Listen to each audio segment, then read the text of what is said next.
Good evening. It is the Warren Board of Selectmen, Thursday, March 26th, 2026 at 6:01 p.m. We do the Pledge of Allegiance. I Pledge allegiance to the flag of the United States of America and to the republic for which it stands, one nation, under God, indivisible, with liberty and justice for all.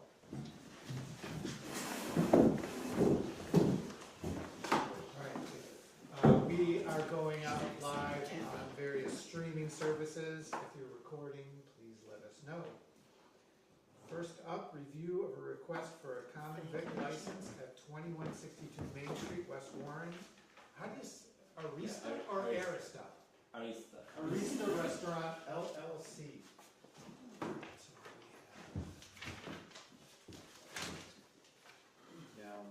Okay, so do you want to give us a... Thank you, Mr. Chairman and members of the board. Before you this evening is a simple request for a common particular license for Arista Restaurant LLC. The owner and manager is joining us this evening. They had just recently opened and trying to get them onto a meeting agenda. Coincide with their grand opening. We were able to get them on for this evening. They are here to ask the board for consideration for their common vic, and they have completed their tax certification by the tax collector, and everything seems to be in order. You want to just introduce yourself and tell us about the restaurant? Yeah, we are a breakfast and also a hamburger and sandwich restaurant. We open at 6 a.m. and until 8 p.m. we are open. Yeah, pretty much it. 7 days a week? 7 days a week. Okay. All right. How's it going so far? Going better than expected. We appreciate the town's support. They have been very supportive. So we are trying to really measure up with the business that's coming. Trying our best. Yeah. Excellent. Any questions? I get some. So I've been following you on Facebook. You do have a little bit of a social media following. People are definitely sending you out all over the place and advertising for you. And I've heard nothing but good stuff about you and your staff and the food there. And I look forward to be able to try your food here soon. I haven't gotten down there yet, but I will. And, I hope you succeed. We're cheering for you and anything you need. So you will definitely do our best to help you. Thank you. And Mr. Ferrara is always a good source. Yes, Yeah. he's supporting us. He's a good customer of us. And it shows.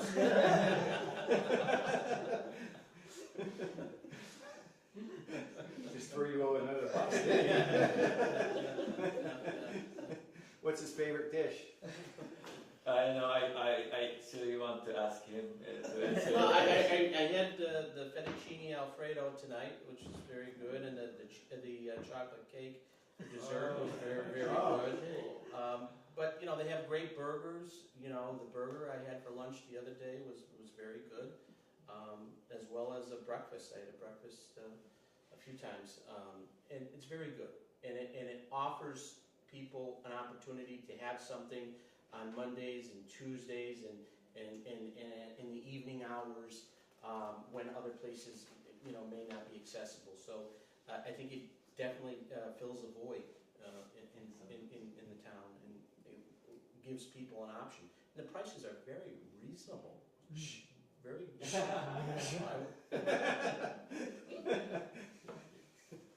Well, I'm gonna suggest the board that we should have a meeting over there. I'll second that. Welcome to the town. Thanks so much. bring a sample of the menu, so if you wanted to, if members wanted to take a look at it. Oh, These are for you to keep. Sorry, I only brought 3 copies, but I can bring more. Right there at the corner. Well, we only really need 3 copies because apparently Jim has his own. Are you gonna name a sandwich after him? TA. The TA. Do you do breakfast all day? Not all day, we stop at 11. Yeah. Looks good. Said I've been hearing a lot of good things, and a lot of people on Facebook are praising you and Thank your food and saying it's well worth it. I heard somebody say that it was the best burger he had ever had, Wow. Yeah. ever. And the fries, he goes, it's the first time he's had really good fries that weren't greasy. And you don't know what you're doing, but you're doing it well. So keep on doing it and you'll gain the business, and I'm sure more and more people will hear about you and come to you. If you're doing well now and you just opened, yeah, you can only do better. Or you can make it bad for yourself and do worse. But if you keep on doing what you're doing, you're on a path of doing really well. Thank you. We are trying to improve every day. Very good. How about, do you have a little history of you, or what kind of food is it, where it comes from, what's Oh, the background? When my family, when I was in college, I was in high school, my family used to run a pizza restaurant with hamburger and everything. I worked there in high school and also in college years. And after graduating from an engineering school, I have been away from food business, but that's my hobby. At home with my kids, we try different things. So I'm 51 years old, and now after especially my daughter, who's 16 years old, got really interested in foods, and I thought that it's time for me to really end my engineering career and start something so that we can continue, hopefully get her involved soon after she finishes her college. So. What was the name of the restaurant? Oh, it wasn't here. It was like this is 30 years ago. Where was that? It was I'm originally from Turkey. My last name basically, Gurel, Gurel restaurant. Very nice. I bet I'm gonna tell that to my wife, and we're gonna be there very soon. Actually, my wife and kids had already eaten there. They've had breakfast there. They said it was really good. I didn't get to go though. of course. I'm telling you, we should What's do a up with meeting that? there. I didn't get invited. They had. You just need to pay for it.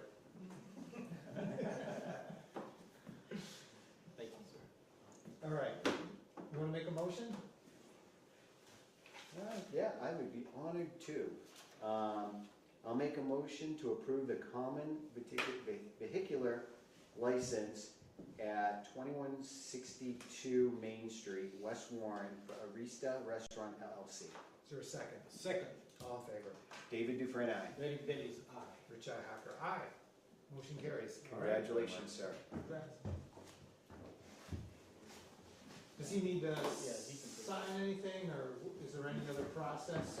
Yeah, we'll get a certificate out to you. Okay. All right. And you can stay, or I know you're really busy, but you can take off if you want, but if you want to hang out with the meeting, you're more than welcome to hang out with us too. I'm looking forward to host you at the restaurant, and thank you so much. Very good. All right, next up, Fire Chief Monthly Report, February 2026.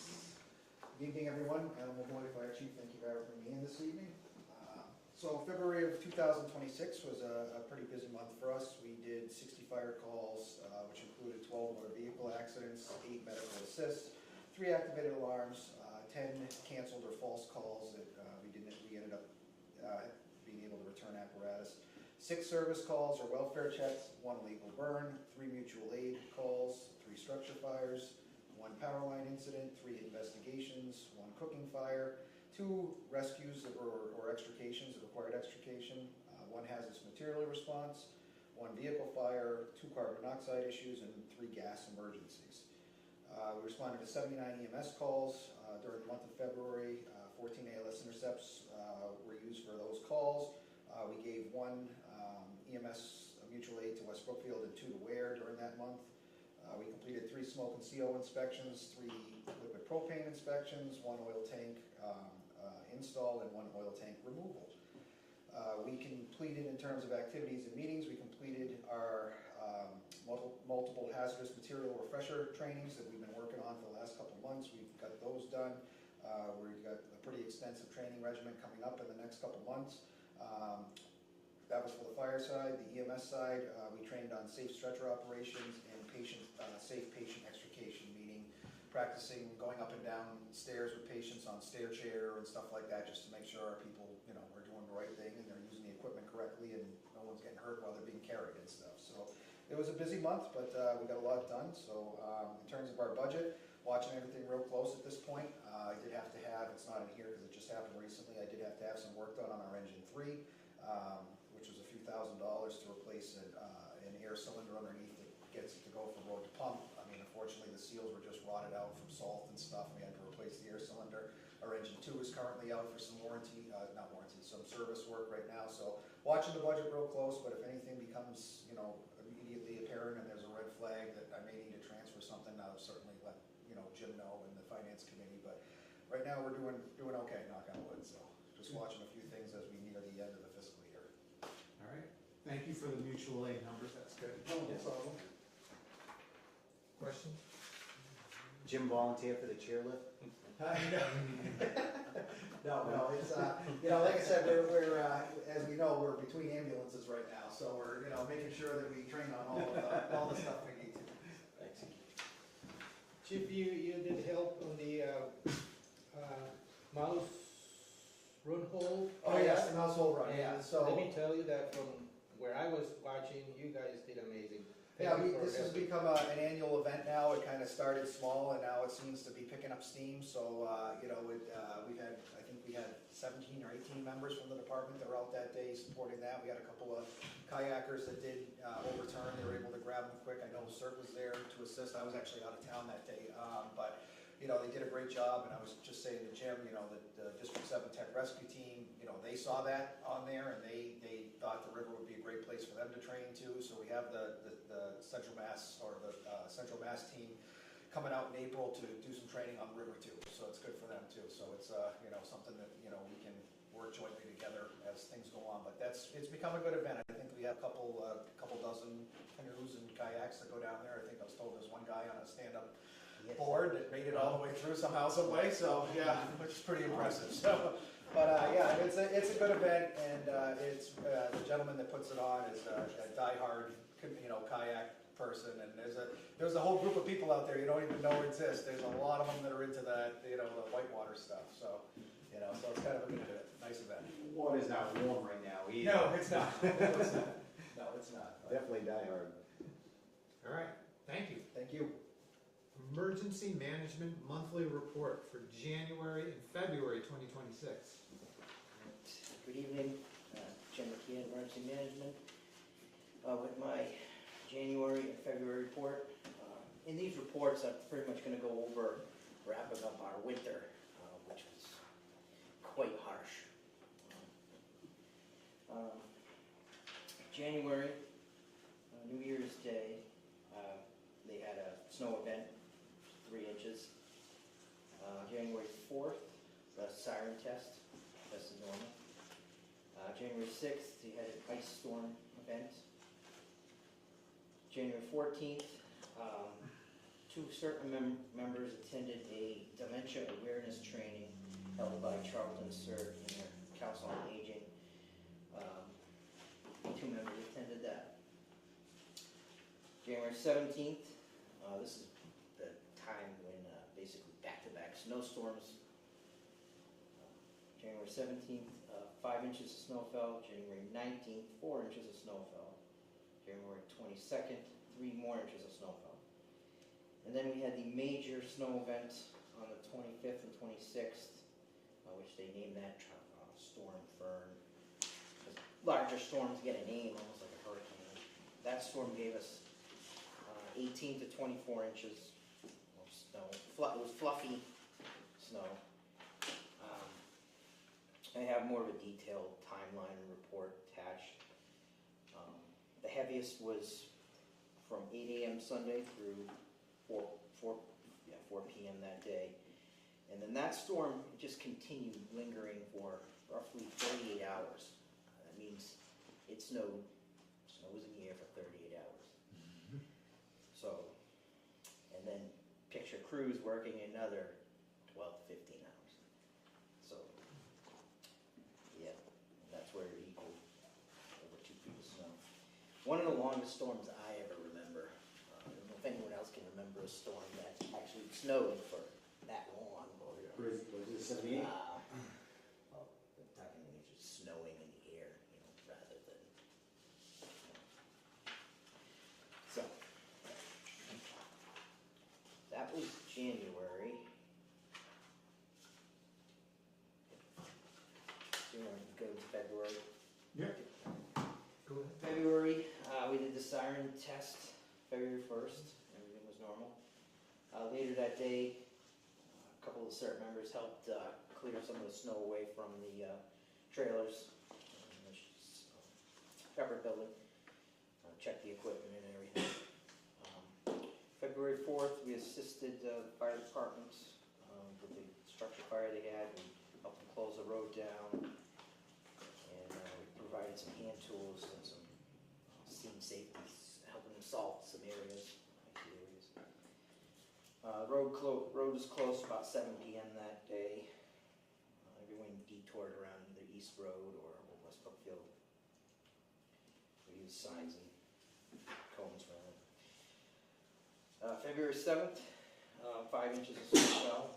Thank you. January 14th, we assisted the Parks Department with their Valentine's Day dance, which is held at the Warren Community Elementary School. We had 3 members assisting with parking and traffic control. That event went well. February 20th, we had 3 inches of snow, and then February 23rd and the 24th, we had another 10 to 12 inches of snow with a major snowstorm. That storm was a little more dense snow, but still there wasn't too many power outages, which was good.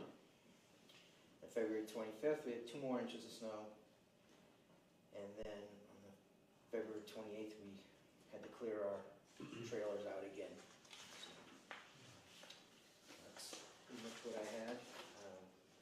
We did have help from Charlton CERT, one member during the Valentine's Day dance that helped us through the traffic up at the school. So the mutual aid help. That's pretty much what I have. Okay, any questions? No, it was definitely a busy couple months for snow and CERT and, highway department and everybody else out there plowing. I think we're all ready for spring.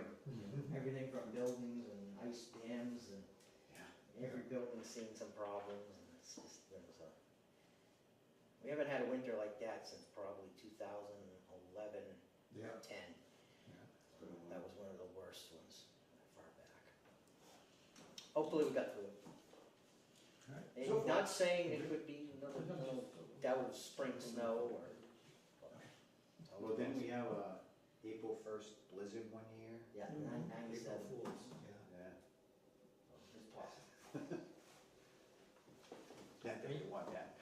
Not gonna I know you're not reporting for this month yet, but you did a wonderful job at the mouse hole run. Yes, Kayak. yes. Great. CERT had, our post was at the finish line. I had a couple of members helping, guiding in canoes, and everyone that was coming in saying they had a great time. So it was a good time. All the people that were, and the guy that was on that long, I don't know how he made it, but he did cross the finish line standing up. So, Be interested to hear if the, took a swims during that. He took 2 swims. Oh, did he? Still, it's pretty impressive. Yeah. All right, thanks, Jim. Yeah. Next up, request from the police chief to sign a memorandum of agreement for a municipal speed feedback signage state grant. So this is that, Chief, please. This is that grant that you had sent me back January, maybe? Yeah, I don't even remember. I don't know. Yeah, you had sent me an email and I looked into it and I applied for it and we ended up, on the 20th, they sent us a thing saying that we were gonna be awarded the trailer. And this is just the agreement that we have to have signed, that I have to get back to them so we can start the process of getting it. Okay, so just tell us, so there's 2 of these, is that? One. Oh, just one, okay. It says Sounds like- sign / board. It's one trailer. So it's kinda like the sign we have in near the common, right? Is it, like it's. I don't think it's gonna be that. Not that. You're big. talking about the one Jimmy uses? Yeah. Yeah, it's not gonna be that big.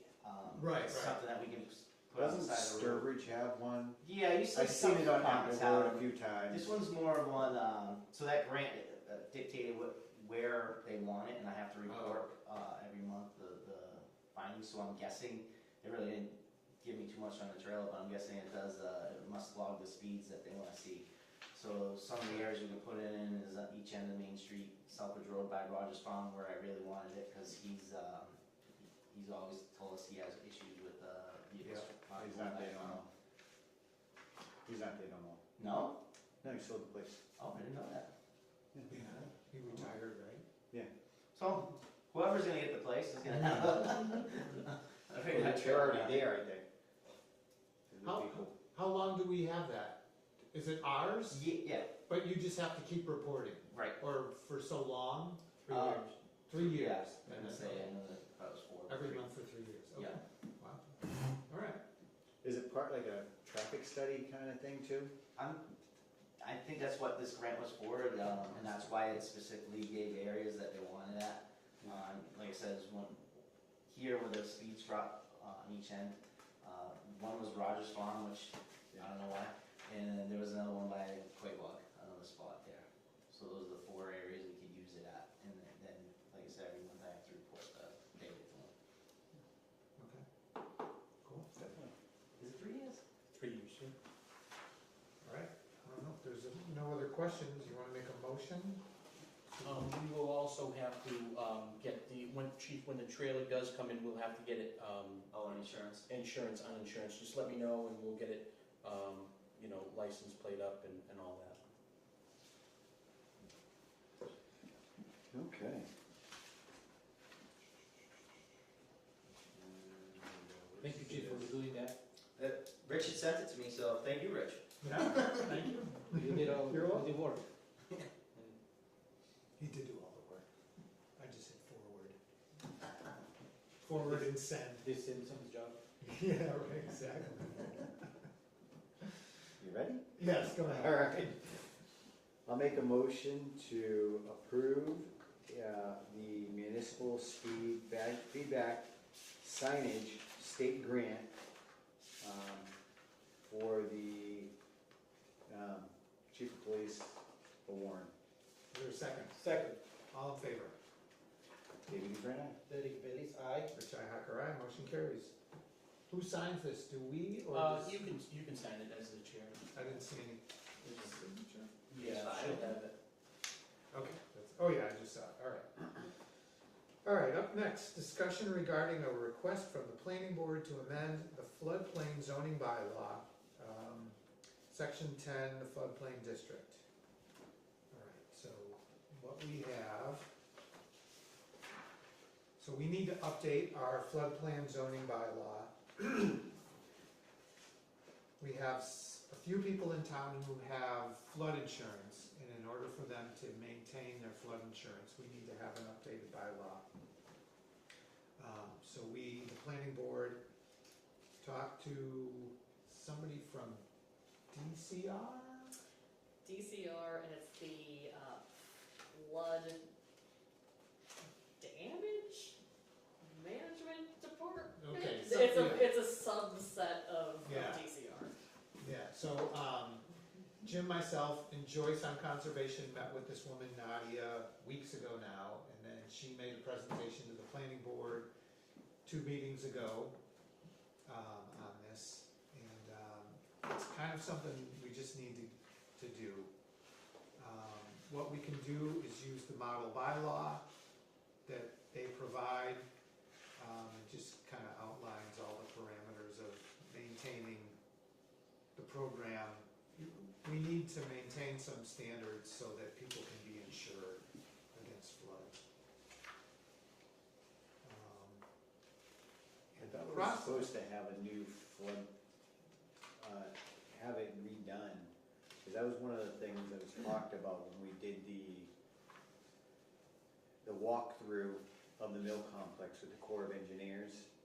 Yeah, well, And they said that the floodplain has actually gone up in the areas, and they were talking about like the train tracks are now within the floodplain and everything, and you know, a lot of areas that weren't are now in floodplain now. yeah, So I don't know if we need to do that, or is this? it's part of it. Yeah, that's So- another thing. They're updating the maps right now, so part of this, the maps in this bylaw kind of go hand in hand.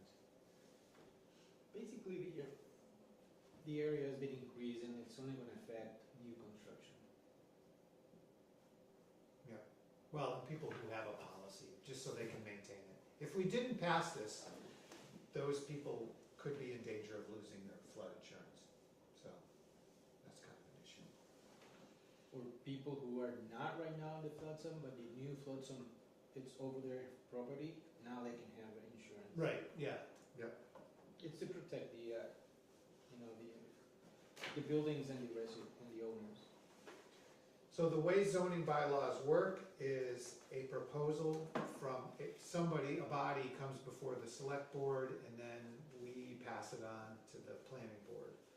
So in this case, it's coming from the planning board to the select board, back to the planning board. So that's why we're looking at it. We just need to, we just approve this, right? Or what's the term? We approve it, or? Basically, all you have to really do is refer it back to the planning board, and then the planning board will do its work. They will have to hold a public hearing, which I believe is scheduled the end of April, sometime. The select board must submit the proposal to the planning board for review. So if it's the town's intention to use the model bylaw, then you would submit that to the planning board, and they would start the process. So I got a question. Mm-hmm. Page 4, there's an empty line, paragraph 13. Yeah, Is that done intentional, or is it gonna be filled in with somebody? yeah. Because it's a position. There's a few things that are still placeholders that we have to fill in, but we needed to get this, the intent of the bylaw. Our board is not approving any language, we're approving the desire to do this, I guess. The planning board has to work with the language, because that's their lane. So what's, Laura's gonna work with Nadia to get all the language correct. So yes, if I may, this is a sort of partially updated model bylaw that DCR provides, which I did note on there too, just for the record, that it's the model bylaw, not completely specific to Warren yet. But they will, Draft. yes, Yeah, and it's the they draft. will be providing sort of the nitty-gritty information of this applies to you, not this one, and, out of these 3 things, only 2 of them are for Warren, so they will let us know sort of the very nuts and bolts part of it. Yeah, if you look at like number 2 on the first page, there's you do an or, you either adopt A or B depending on, and that's something we have to work with Nadia Yeah, to figure and out. they will let us know, because they are the ones who know. Yes, yeah. Awesome. So, do you have any questions? motion to, what's the motion? Refer to the planning board. Okay.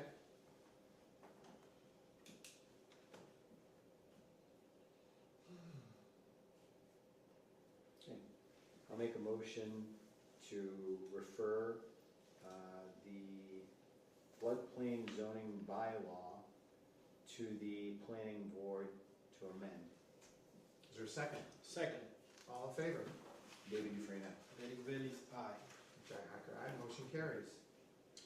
Mr. Chairman, just for the record, there is a placeholder on the warrant for the annual town meeting for this. Once I get the final language from the planning board, I'll incorporate that into the warrant. Okay. You should get that soon, I hope. All right, number 6, review and discuss a professional services contract between the town and Central Mass Regional Planning Commission, CMRPC, for the administration of the town's fiscal year 2025 Community Development Block Grant Program. Thank you, Mr. Chairman, members of the board. Before you this evening is a standard contract that has been approved by the Central Mass Regional Planning Commission, as well as the state CDBG community,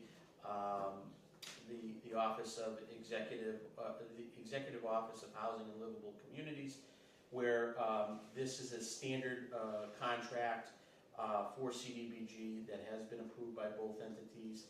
This is for the administration services of administering the town's FY25 Community Development Block Grant Program. It requires a board approval as well as the signature of the chair.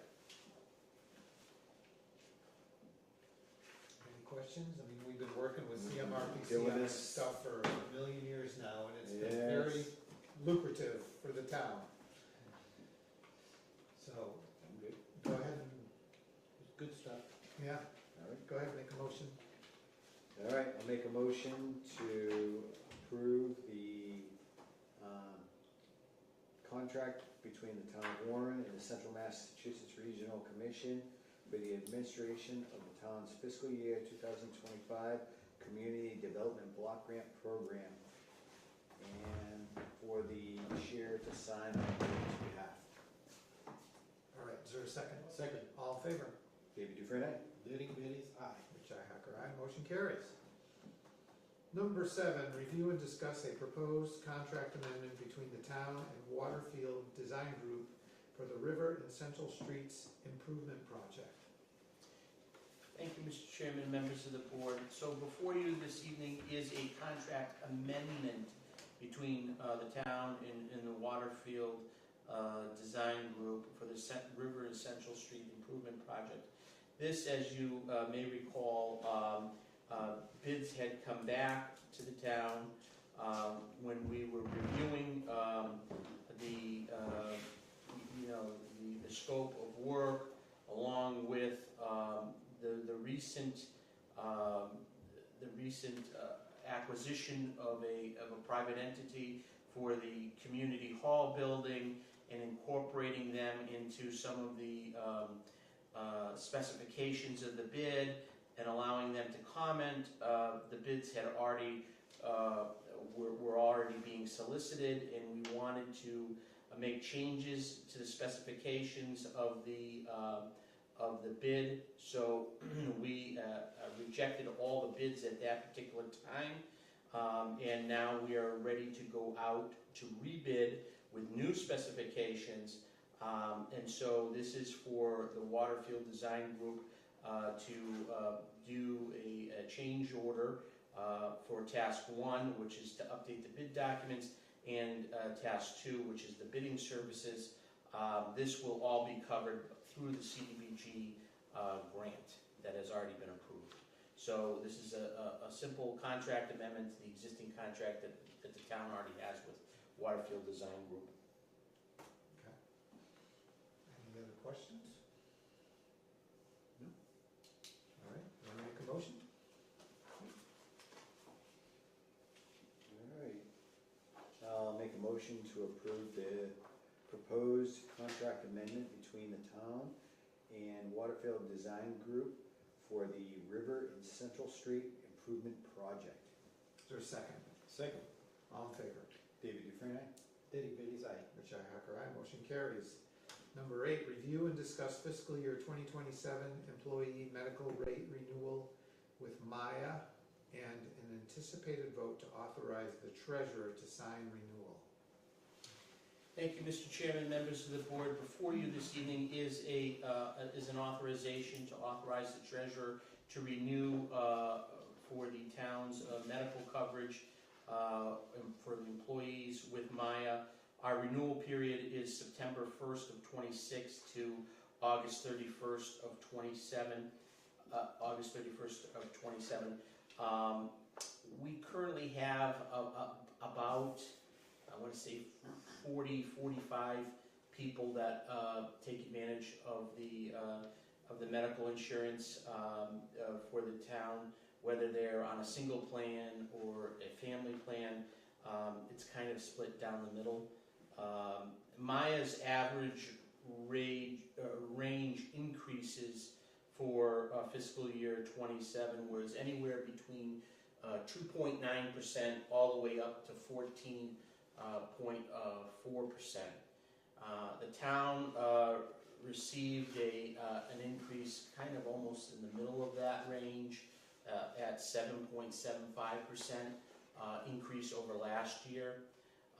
And so I had put together a special insurance task force that met several times. I know Chief Lavoie was on it, as well as a representative from the police department.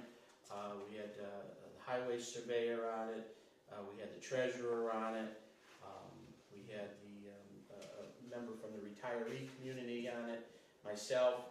And it was pretty much unanimous after diving into potential changes to the plan and potential modifications to the existing plan, that at this particular time the committee did not feel that a change or a modification would be a significant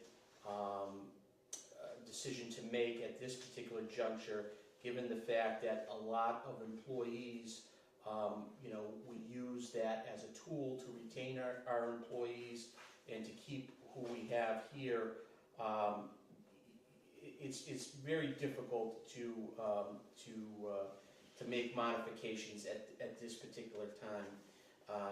And so the committee had made a recommendation to stay with the current plan, but offer as a potential way of the town saving money in the future, but offer some additional plans that maybe employees would want to select, that could save them some annual monthly premium costs, but have some other give backs, a little bit higher of co-pays, a little higher deductibles, or a deductible.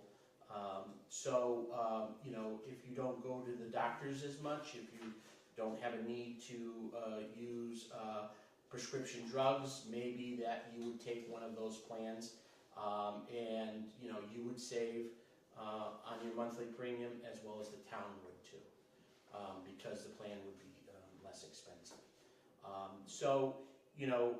We're going to offer that as an option. It's kind of similar to what Pathfinder had done to save some costs on their health insurance. Is they offered an additional plan where people that don't have any medical issues, at this particular juncture, may take it for a year or two and save. They would save money, as well as the town would save money. So that may work.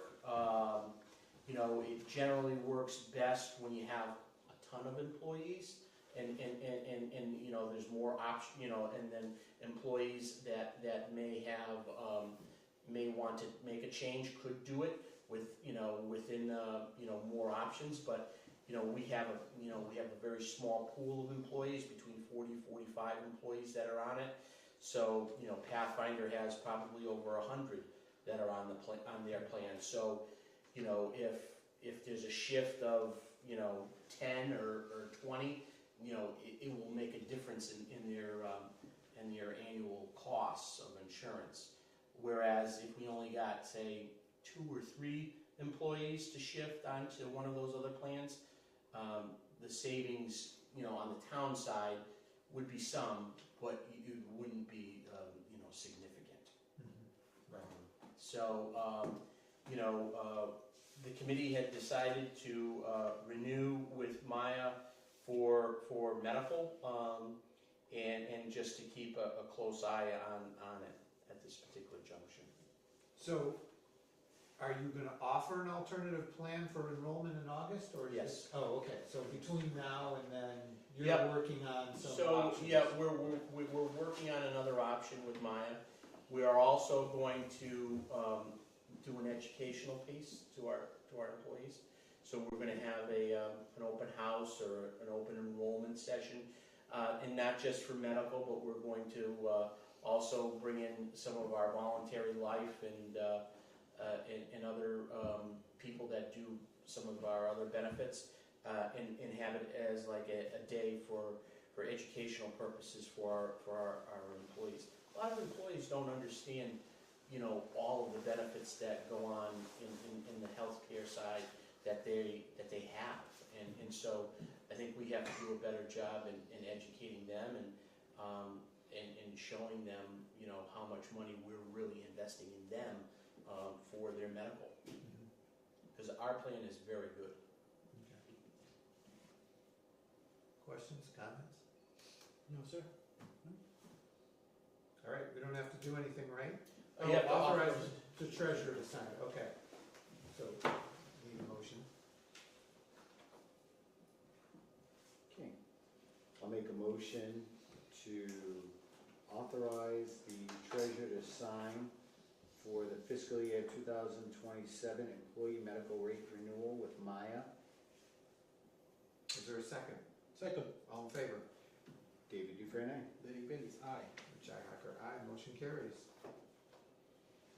Discuss the draft report from the Collins Center regarding updates to the town's personnel bylaw.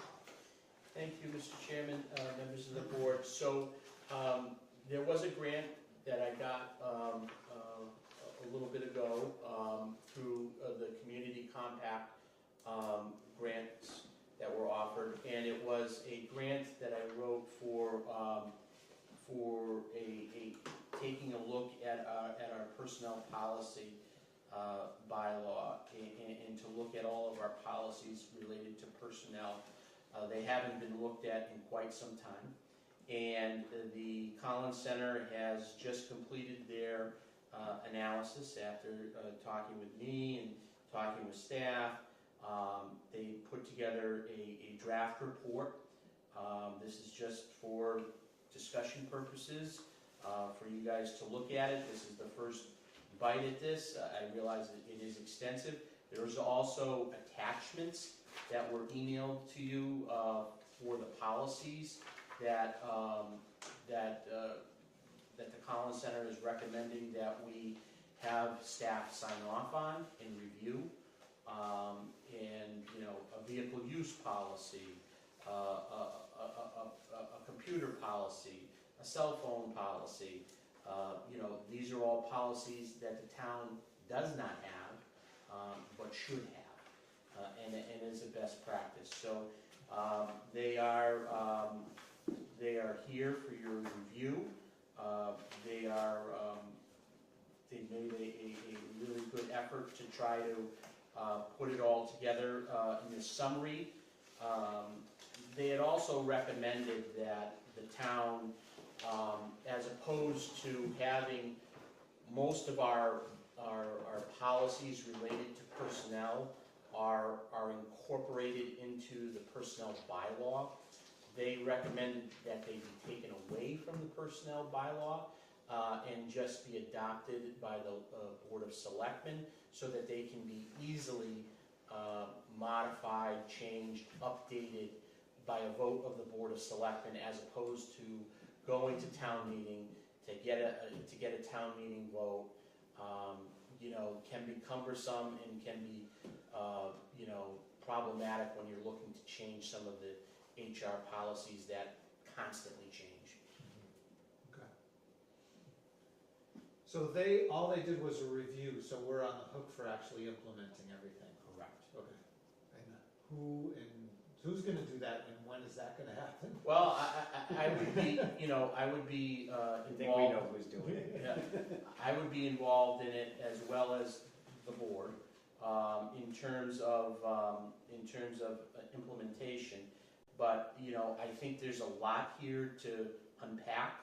I really think that the board should, really take some time to read it, a little bit longer and review it.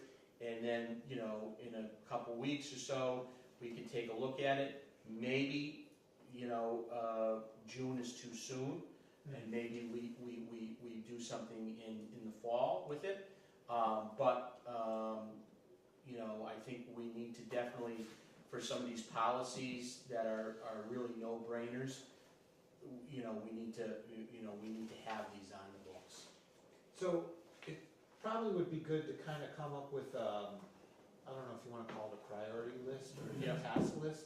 Yeah. So we're not trying to do everything all at once, but we Yeah. just chip away. Because we can certainly go through probably a lot of these corrections first. Mm-hmm. Right, get those out of the way and then maybe start ticking off. Maybe we take each of these sections, Mm-hmm. Life cycle, employment law, benefits, and we do a section at a time. Yeah. Mm-hmm. And then it's not so overwhelming. We may want to, do it over the course of the summer, and just really review them all, Yeah, there's 7 sections here, so, Yeah, I mean, even if we do one a meeting, yeah, I mean, that's most of the summer. yeah. Okay. Any questions? No, one caught my attention here, and I had to actually look it up what it was. The Small Necessities Leave Act. What's that? It is basically provides an employee with up to 24 hours of unpaid leave per year for certain family needs. So, Like an emergency or something maybe, huh? no, it's going to a child's event,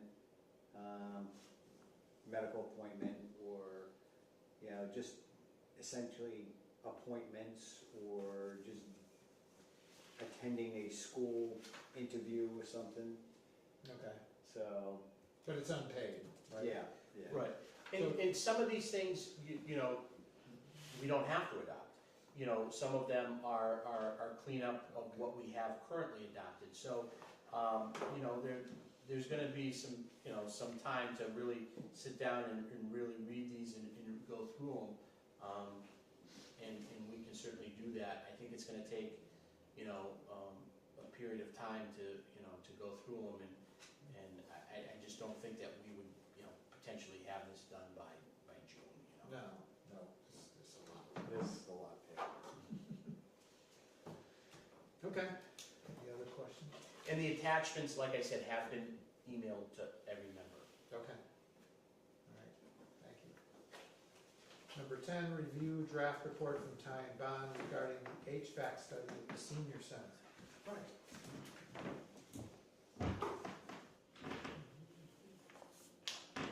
All right, so we got a big fat thing here. So basically Ty and Bond went through this building, and looked at the ductwork, and the ventilation, and the layout and everything. So one of the things I just seen that kind of caught my attention is there asbestos in this? They don't think that there is. Okay, Yeah. because I seen the inspector, Yeah. No, and that kind of caught my attention right after that. They did some initial testing and it didn't come back. Okay.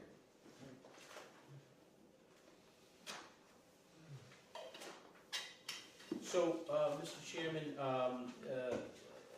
as you may recall, members, the town meeting voted to allow us the funds to get construction-ready documents, bid documents ready, to do an assessment, and to have the construction documents ready for a potential bid for work that needs to be done with the heating, the HVAC system here at the senior center. It is an extensive project, but it's a smaller scale project for what, you know, HVAC usually encompasses. This is a smaller footprint of a building. It's basically, I think they said on the video that they consider this like a large house, that they would, Yeah, you know. They could do the work in like a day, Yeah, basically. well, you know, depending on where, you know, all the contractors were lined up and Yeah, ready to go. Yeah, So, you know, the estimate that Ty and Bond has put together is, you know, they're thinking that the project could come in somewhere between $280,000 to $300,000. And that's for, that's the soup to nuts version, which would be all of the ductwork that is faulty would be replaced. The air handling return units on the side would be replaced and updated and brought into code, as well as new insulation would be put in there, and there would be as well as a opportunity to also put in a couple mini splits for some of the offices that do not have you know, the best air circulation or duct work in, as well as to replace the electric baseboard in the bathrooms, which don't work at all. which don't work, Yeah, or work minimally. yeah. So they did a complete report and a complete analysis for you to look at. You know, I do have this teed up with capital planning as well as the FinCom. The FinCom today did vote to support a warrant article to do this project. They feel as though that because we got the grant for the air handling unit outside, which was like $160,000, they want to preserve that, the life of that, because that was a big investment that we got as a Green Communities grant. The machine is now overworking because, you know, it's constantly turning on and off to, you know. Heat in the attic. Yeah, in the attic. yeah, very good. So, you know, we do not have a ton of free cash because of the lack of reimbursement from Chapter 90. So, you know, my proposal would be to take, you know, the funds out of capital stabilization, to ask that it be taken out of capital stabilization, so the project could move forward. Okay. All right, any questions? I'll talk about the highway funds in old business, I guess. Yeah, that's gonna come up again. Yeah, I don't know, any questions? You have questions? Yeah, I really would like to see more details. It's too expensive for just replace what is there. There's no new design like they stated over there. There's a lot of numbers over there on the price that I really would like details on it, because even if we replace all the ducts, we're still gonna heat by radiant. The ducts will radiate the heat to the attic, and that heat will melt the snow and we'll get icicles again. So I wanna see more details. Sorry if I'm being a pain. Can you involve me more in the project a little bit? Because if you look at the two plans, one is before and after, and it's identical. And the existing is not ideal, and why would we spend $260,000 just to remain with the same design? Yeah, yeah. I mean, I do this kind of plans once in a while, so I know what I'm talking. And if we're gonna spend that much, I would like to see a better design on this building. Okay, so, I think that would be great if you'd like to join in. What I could do is I can arrange for a Zoom call between, all of us, to get, Ty and Bond on the phone. I know Rich was on the call, a couple days ago, but I would get you on the call, one-on-one, and we can talk with Sean, the project manager, as well as Chris Bone from Ty and Bond, and they can answer all the technical questions. Yeah. And we can do that, relatively soon. Anytime. Okay. But yeah, this building and taxpayers' money deserves to look at this in a better way. Okay. So Cool. All right. my concern with this is why are we putting mini splits in areas if we're doing over the ductwork? Why aren't we just running ductwork in those May I areas? answer that technically? Well, it could be because of strict constraint with the locations. Is that what it is? Well, there's one thermostat that does this whole entire building, and it's Ty and But Bond. that's easy to fix because inside the ductwork you can actually put its dampers. And the dampers will open and close on their own thermostat. You could literally put thermostats in every single room and control the heat in those rooms, so you're not getting too much, or you can adjust it. So the damper would actually close if you're getting too much in. So I don't know why they wouldn't put that in there and include that in there. Or at least as an option. Right, why would you put mini splits in there when you could actually just throw some ductwork in, whether you're going through the side walls for you getting your air return, a lot better for airflow, and then you don't have a separate unit that you gotta maintain now. It's one system and they just put the dampers in, and it would be cheaper than putting mini split in. Yeah, I don't know the answer to that, but I'm sure there's a reasonable explanation for that. Like I said, we can certainly get that answered for you. Yeah, I kind of agree with Derek because it is very expensive. Mhm. It's ductwork. It's not brain surgery. Mhm.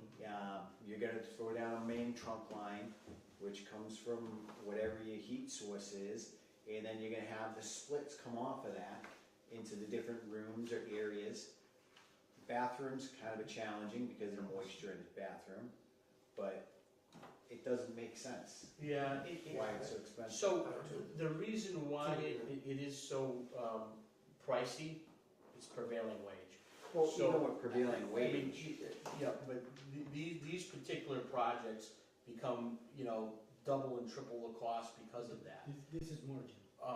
And so, that's what that's a driving cost behind a lot of these projects. $280,000 So for one thing, One for example, Derek looked up the price of a mini split. Now, who knows, between 2,000 and 8,000, they're quoting 29,000. So first of all, prevailing wage is obviously only on labor, so, But what's the quantity of that? 29,000, how many? for one of them, One? Yes. installation is 18,000. I don't know about. But again, So, you could do better well, with just okay. dampers. yeah, but, so it's got one main unit, and then, what do you call the other, like slaves? It's got like a master and like 3 slaves, so I don't know. That is industrial. It's together. But does that make a difference?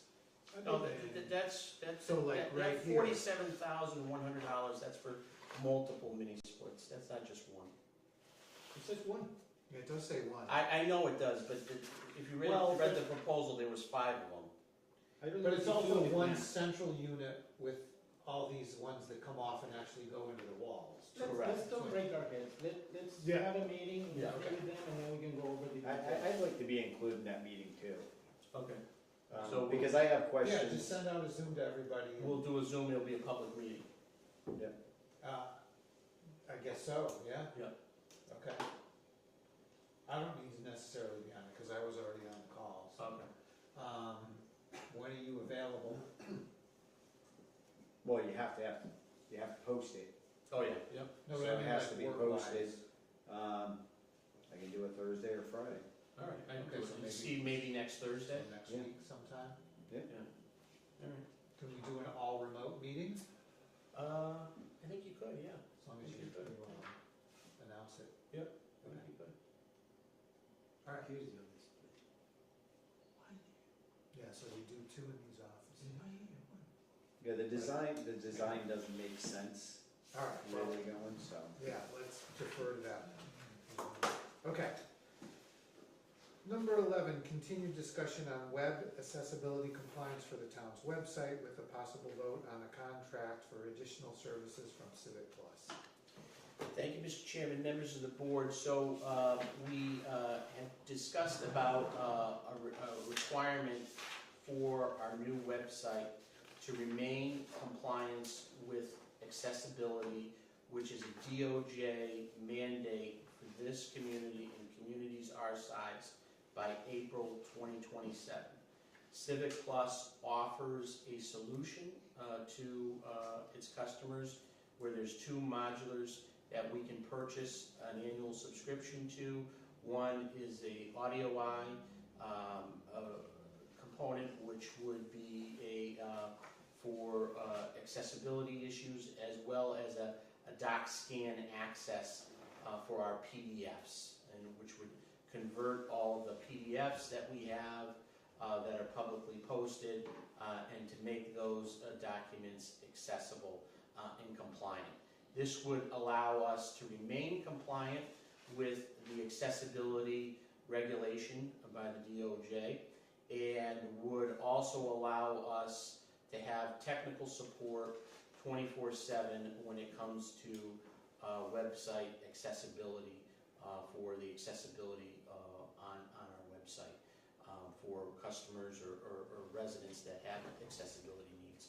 So the proposal before you is to buy those or subscribe to those annual subscriptions, starting this year and moving forward. We would have money to pay for this out of our article, which has been voted on for $20,000 by the townspeople. This article would not be used in its entirety. We would probably use half of it. That would also cover our annual subscription fee for the website, which would be in total just shy of $11,000. So I know the chair was on the call with us for Civic Plus, answered all his questions. I don't know, Rich, if you want to speak on that. Yeah, so the thing I was skeptical about was the doc access or audio eye? No, the doc access. Yeah, okay. So when they started up the new website, all the PDFs that are on the website right now are not accessible. So I was skeptical that they would be able to take all these, because what happens is somebody scans like this agenda, puts it in a PDF, puts it on the website. I was very skeptical that their software was actually going to be able to read these. So we talked about it, and I asked, who's our guy, Colin? Corey. I asked Corey to take one of these PDFs and convert it and send it. And then there was also a Easter egg hunt flyer on our website under the news, and I said, okay, take that one and convert it.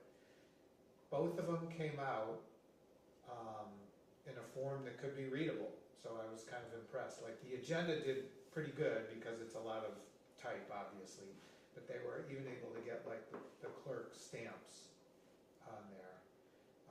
And then the flyer, so I'm going to take your turkey picture there. I mean, what their system would do, just so everybody can see there's turkeys, it it would say, 3 turkeys in the road. I mean, that would be the description when it scanned this. So it took the Easter egg flyer and said, like Easter bunny and eggs and this kind of stuff. So it actually did a reasonable job of describing it to someone who's blind and would need that read to them. So the other good thing is if someone has a problem with what's gone up on the website, they don't call us, they call the technical support line for this product. So we don't have to deal with any of it. And they'll take, as soon as we upload something, they scan the website continuously, so we don't have to worry about what we put up. We can, same thing, we can scan this, convert it to PDF, put it on the website, and then their software will catch it. So I think the only thing we'd be responsible for is occasionally just double checking things, make sure, they're actually converted. So I felt more comfortable with, this particular product's $3,200, but it's essentially having this conversion, continuous conversion, and then humans on a phone line if there's a problem. That again, we don't have to deal with. Gives us tech support. The citizens go right to this company and deal with them, and then they fix what they need to fix. The big picture is puts us in compliance. It does, yeah. So we have to do it anyways. It's just nice to know that it actually works. Yeah, yeah, So, yeah, I was impressed. I didn't think it would. It's about $9 a day for website use. Yeah, okay. It's not bad. All right, so, we're voting on a contract. So personally, I'm okay with the contract, if you guys are okay. Yep. All right. Want to make a motion? Yeah, I'll be okay. You sure? Right now, I think still we're too small town and there's very little traffic on our website. But if you guys are okay, I'll be okay. It only takes one person to, To screw it up. well, no, just one person that has an issue because they need that accessibility and, We get sued. we get sued. Trouble with the DOT. And then we'd be like, wow, why didn't we spend the $9 a day for the website? Now it just cost us, $1 million Yeah, and legal fees. and I don't know, like these, these The auditors that come around, The I'm sure auditors there are that look people at it, yeah. that go to town websites and Oh, yeah. start picking away at stuff, right? Well, if you're blind, if you have an impairment, this is important.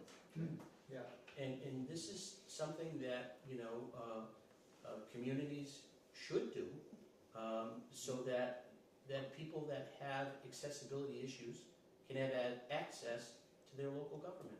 yeah. Let's do it. Okay, go ahead. And, all right, that was 11. 11. All right, I'll make a motion to, hold on one second, how am I gonna say this?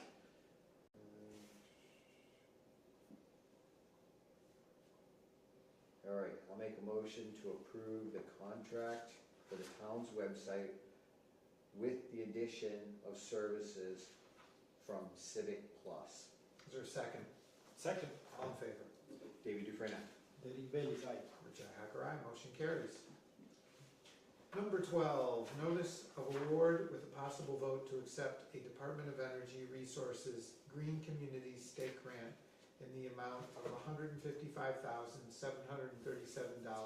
no match required, and to authorize the town administrator to sign and manage the grant.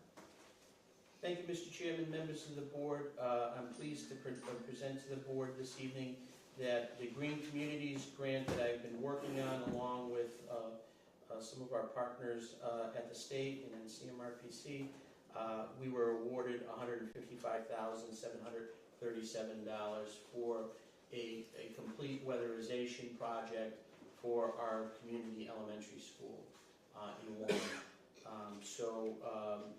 We had an announcement last week at Community Reading Day, and we had some members of the school committee, as well as the Superintendent Duff, and the principal, and some representatives from the state, as well as CMRPC. We got another Green Communities grant. These things are very competitive, and it's always great to see when we get these funds to make our buildings more energy efficient.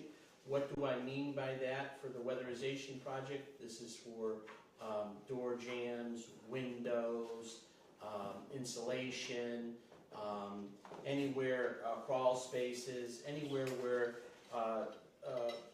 pockets of air can infiltrate the building.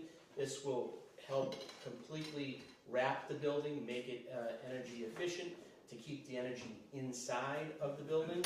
Not only is it's good for keeping our buildings secure, but there's also a savings as well for utilities, and that's important.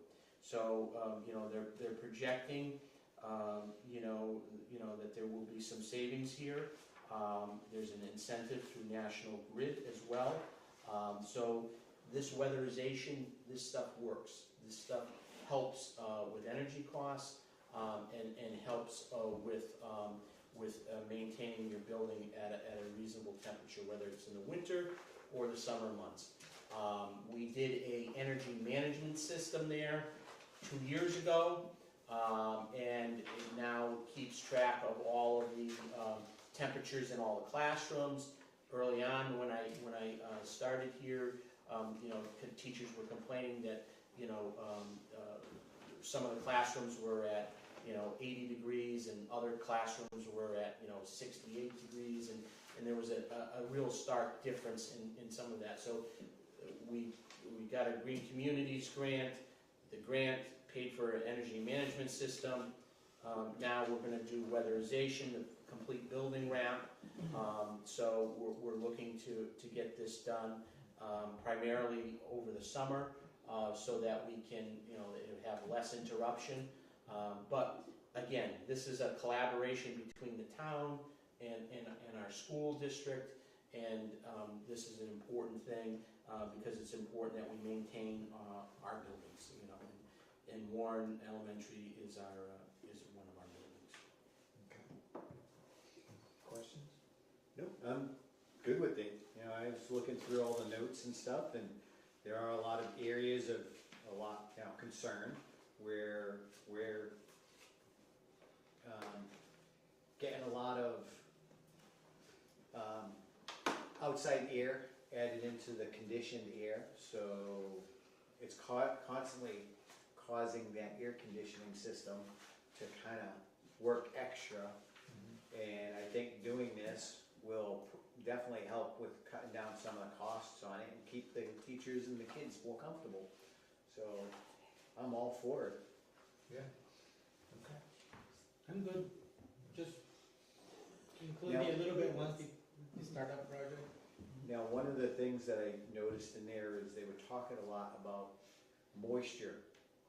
There's a few areas where moisture was being added in that were getting into areas that it shouldn't be. Did they find any mold or anything? Because I didn't see any notes on it or anything. Yeah. So I hope that that's because they didn't find any.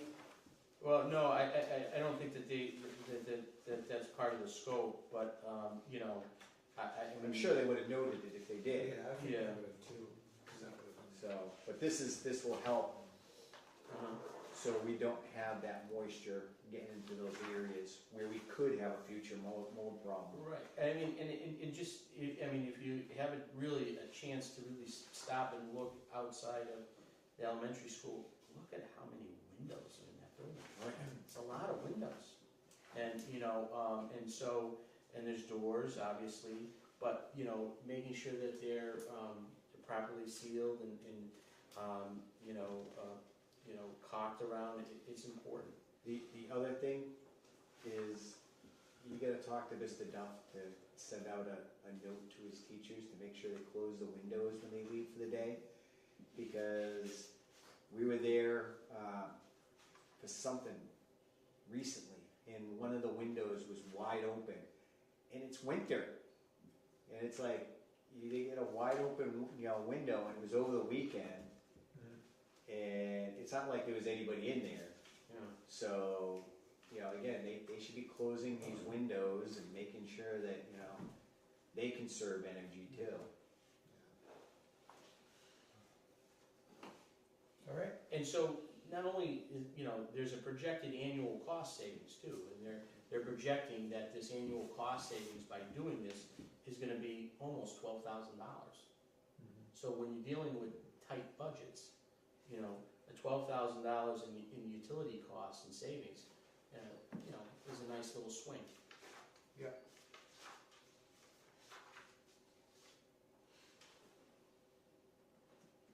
All right, if there's no further comments, you wanna make a motion? All right. I'll make a motion to accept the Department of Energy and Resources, DOER, Green Community State Grant in the amount of $155,737. No match required, and we authorize the chair to sign on our behalf. Oh, town manager, town administrator. Oh, redact that? Yeah. The town manager to sign on our behalf, or administrator, somebody manager. Be promoted. All right, is there a second? Is there- Second. All in favor? David Dufresne, aye. You wanna say aye? Derek Bailey's eye, I was just reading the little thing that I really wanted to find out. Richi Hacker, aye, motion carries. All right, number 13, continued discussion regarding the town's voluntary group life insurance plan for employees of Boston Mutual with an anticipated vote on new coverage limits. So before you this evening, Mr. Chair and members of the board, are the Boston Mutual coverage selection pages. I had our representative to run two different scenarios. One was the 7,500, which was updated. I know our pro forma that was before you 2 weeks ago was from 2025. This one is now 2026. So that has been updated to reflect that. And so $7,500 worth of premium is $27.93 for the annual premium costs, and for $8,000, which is $500 more of benefit, would be $29.71. So approximately $200 difference. If you wanted to give the employees an additional $500, the town would pay 90%. The employee would be responsible for 10%. So for $200 difference, it would be peanuts on the overall impact of the program. Again, this is voluntary through Boston Mutual Life Insurance Company. We currently offer $4,000. This would basically essentially double it if you wanted to, or we could stay at the $7,500 as presented. If somebody leaves, the insurance goes away, right? This is only while they're here. Correct. Yeah, okay. All right. Any questions? No, sir. No. So what are we voting on? Oh, so we're voting to Make a accept choice, these right? 2 plans, or we're gonna pick one? You gotta pick one. Just gotta say the 8,000. Let's give. So I think if we go with the 7,500 one, that one gives more of an incentive to people looking to come here. It's not much, and it's voluntary if they want to do it. But it also may help somebody if they sit there and look at, and they're really getting down into like the policies and looking at what they get and say, okay, is this gonna be a job that's gonna be a career for me, and is this someplace I wanna invest my time and look at it? Because people these days are doing that. They're looking more and more, especially as you get a little older or have a family, you're looking at how you can provide for your family when you're no longer around still too. And that little bit will help. Okay.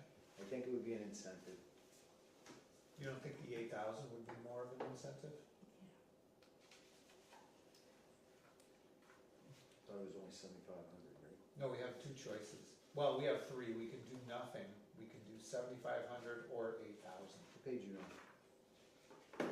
So there's two, so here's the 7,500, right? And then if you go a couple pages further in, It's essentially the same thing, just with a higher. just, yeah, payout. keep going. Yeah, that's the second proposal. Oh, okay. Go like, I was looking at that one.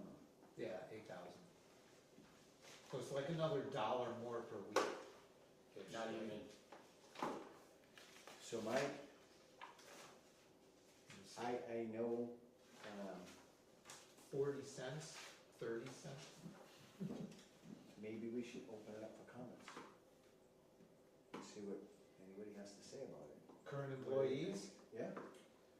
I mean, They're the ones I getting said it. on the committee, I mean, I will be 100% honest, I was very pro-employee for this because, you know, I've heard a lot of the talk behind the scenes of employees that were very scared that their benefits were gonna be cut, their co-pays were gonna be raised. I think these things are very important to these employees, and my recommendation and my, you know, my opinion on that was that to save the town 6 or 7%, which is kind of peanuts in the overall budget, to hurt the employees would be a very negative impact. You know, so that was my position the entire time. This additional one, I think it is important to recognize that most people, I mean, I think the employees know what their general co-pays are. They are well aware of that. This is a benefit they don't know about or think about a lot, these death benefits, and I think they're important. Funerals are super expensive, and it's something that oftentimes the families get left with no help whatsoever. I know we were in that situation with an employee not that long ago that was looking to see what the town had for benefits, and at the time it was $3,500, I believe. So raising this, I think, will, you know, will be another incentive for employees, you know, God forbid something did happen, and lessen the burden to their families for the amount of, you know, change that it's gonna cost. I think it would be good to do. Support that too, because a couple of years ago, I almost had to use that. So, yeah. you know, my family could have tapped into that and helped them out. Yeah. Jim? Same with them, it's having the benefits, you never know when you're gonna need them, and plus keeping good employees, knowing that they have something to fall back on, Okay. use if necessary. All right, so I would, well, there's employees. Yeah, No, but they have comments. you should definitely make your employees aware of it. You know, it's something that, boy, you need sometimes, I'll tell you from experience, yeah. And if they're not aware of it, for 10%, I mean, that's ridiculous, they should know about that. And I'm sure a lot of them don't, I know when I taught here, they never told us about it.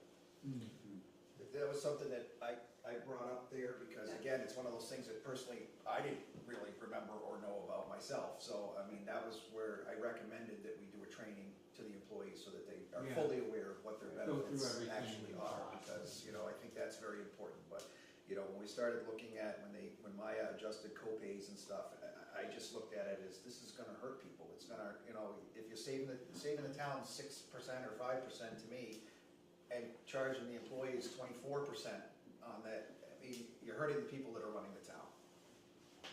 And 8,000 is peanuts right now as far as death benefit goes. Yeah. That's really peanuts. Yeah, I would recommend we do the 8,000. Yeah. And this education of the employees is gonna be like an actual meeting, not just like, Yeah. Paperwork, yeah. Seminar or something. sometimes that can just, get thrown Gets aside. confusing. You're better off to Someone- bring in an insurance agent and explain it, Yeah, instead of trying to do it someone yourself. Sure. So what we will do is we will have our reps from all of our benefits to come out. And to also educate employees about updating their beneficiaries too. There's many times where life-changing events happen, people get divorced, people, Or get married. or get married, and they have, their ex-spouse as a beneficiary, and, well, they're not in the picture anymore, and now that money has to go to that person. And so they forgot to change that. And so those things have to, should be reviewed annually.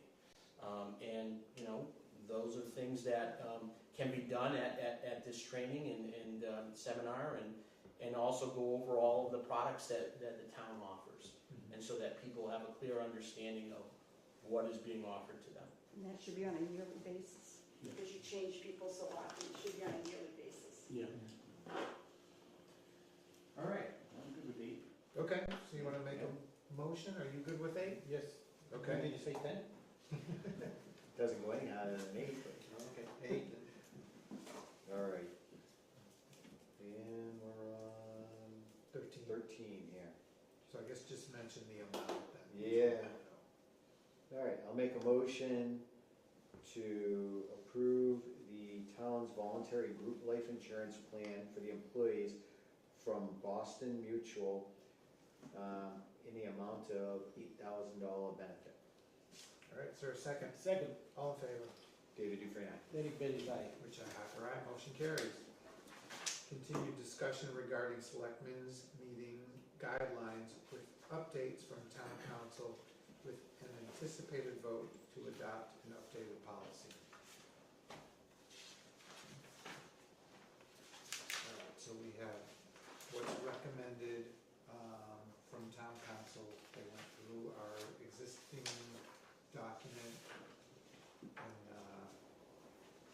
completely redid it.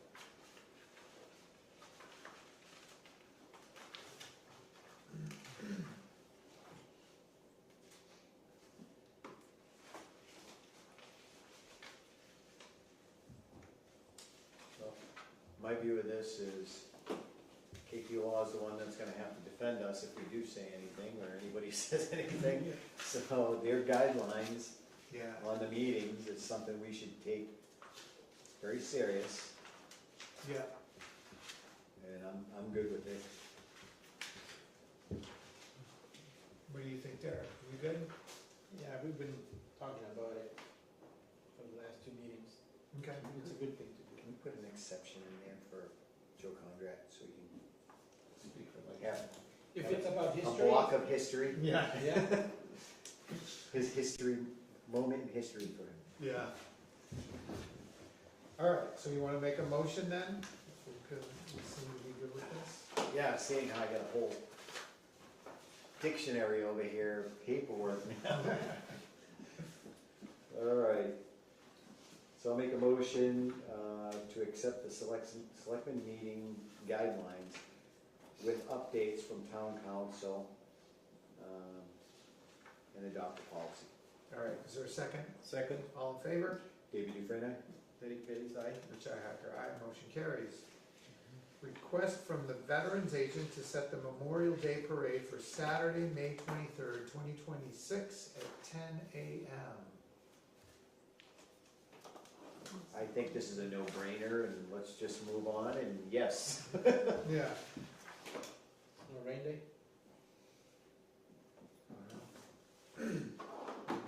Let's set the original date first, Yeah, and ask for a rain date. that's okay with me. Okay. I know in the past, always if it rained, they had the inside of the gym set up, just in case. It was always on a day, it was never a rain day. Okay. It was always, So we move to the high school? yeah, the high school gym, I think you reserve it if you need it. The It's never band, happened. the band is not gonna get the instrument playing. Yeah. All right, so tell her we're good with it. Okay. 16, authorization to participate in the new national opioid 6 remnant defendants settlement. Thank you, Mr. Chairman. There's a new opiate settlement that is being circulated through communities. This allows the town to get some additional funds from the opiate settlement accounts, and this is specifically related to the J.M. Smith Corporation, Louisiana Wholesale Drug Company, Inc., Morris and Dickinson Company, the North Carolina Mutual Wholesale Drug Company, and the United Natural Food Inc. Company. So this allows the town to participate in the settlement, and will have the any award that is made, the town would receive a piece of the settlement. Okay? I'm good with it. Yeah. Okay, make a motion. All right. I'll make a motion to participate in the new National Opioid 6 Remnant Defendants Settlement. Is there a second? Second, All in favor? David Dufresne, aye. Derek Bailey's aye. Richi Hacker, aye. Motion carries. Anticipated vote to authorize the payment of warrants and bills. Mr. Dufresne, you're up. Move all those pages over, come on. No more of this. You can't say that we don't give you stuff.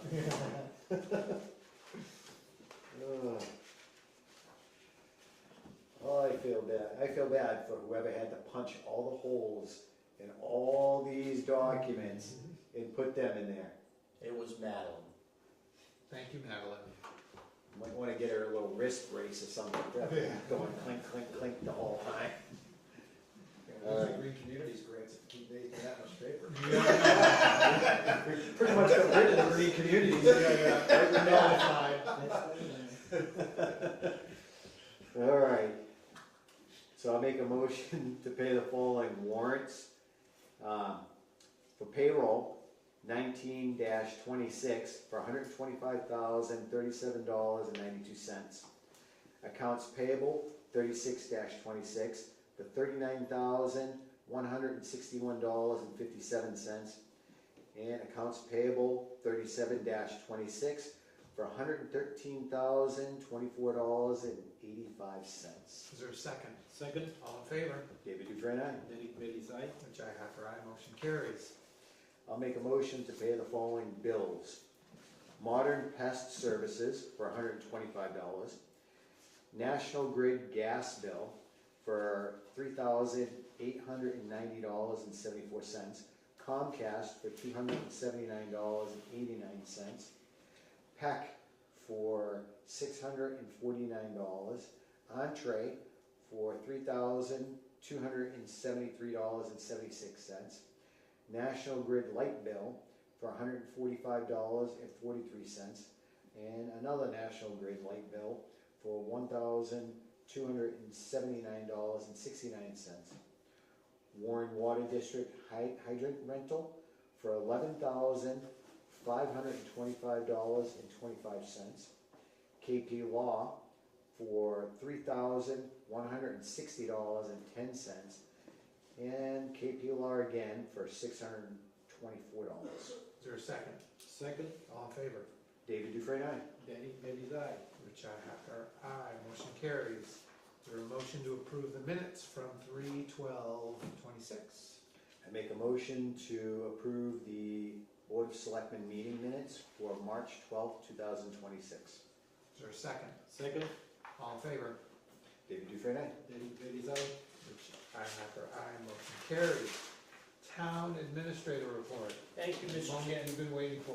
Thank you, Mr. Chairman, members of the board. I have a couple things I just wanted to report to the board, give you a few updates on a few things. Number one, SEMRAC Administrative Board has been meeting. We are in contract negotiations for the executive director and the deputy executive director, as well as the dispatchers union. So that's the Rutland Dispatch. We are in contract negotiations with them. We are also going to be touring a facility, I believe next week, I think in Auburn, for a potential host site for the new center. There's a lot of moving parts, and I've been working on a subcommittee with the town administrator in Sturbridge, as well as the coordinator from OCAM on contract negotiations. We're the subcommittee on contract negotiations. So we're working to work with the dispatchers as well as the administrative staff to move those along. Last week we had the grand opening of Aristas. That was very well attended. I know, Mr. Chairman, you were there. There was a lot of good community members there as well. We had Senator Oliveri made a stop there along with his mother and father, which was very nice to stop in. And we had the Ware Business Civic Association was there, and so it was a really good, grand opening, and we wish them the best of luck. Last week was also Community Reading Day at Warren Elementary School. Myself, the chiefs, and I know the treasurer, the tax collector, Mrs. Buck, Mrs. B. We were all there, and it was a really good day to see the school and to touch base with some of the teachers, but as well as the students. I had the honor to be in the same class as I was last year, this year with David and Lucas. So it was good to catch up with them. And it was really nice, and the kids really look forward to this, but the community also really looks forward to this, because it's so nice to have the interaction with not only other town officials, but some members of the public were there, and they wanted to give back and read a book, as well as some of the business community. Dunkin' Donuts, they give over a whole bunch of dozens of donuts as well as coffee to all the volunteers that come in and read that day. So it was really a community effort that was put in, and it really emphasized us all working together. So that was really nice. And then right after Community Reading Day, we had the announcement of that $155,000 grant that we got from the state for green communities, how important it was to secure that building, not only for the children in there, but also for our staff, and for future generations of children. It was great to connect there and to go there. I have been working diligently with the Finance Committee, as well as I've been in contact with the Capital Planning Committee to work on the warrant for the upcoming annual town meeting, as well as the special town meeting in June. Our meeting date is set for Thursday, June 11th. The special is going to be at 6:30. The annual will be at 7. We're looking at somewhere around 22, 23 articles for the annual. Some of them are the standard articles that go on every year. Some are some departmental requests. As I prefaced earlier in my earlier discussion, we have been hit with our certification of free cash.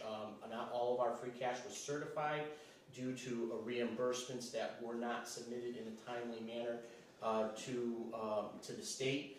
So that was $314,000 that we were hit for, and we're hopeful that Highway will submit those very soon.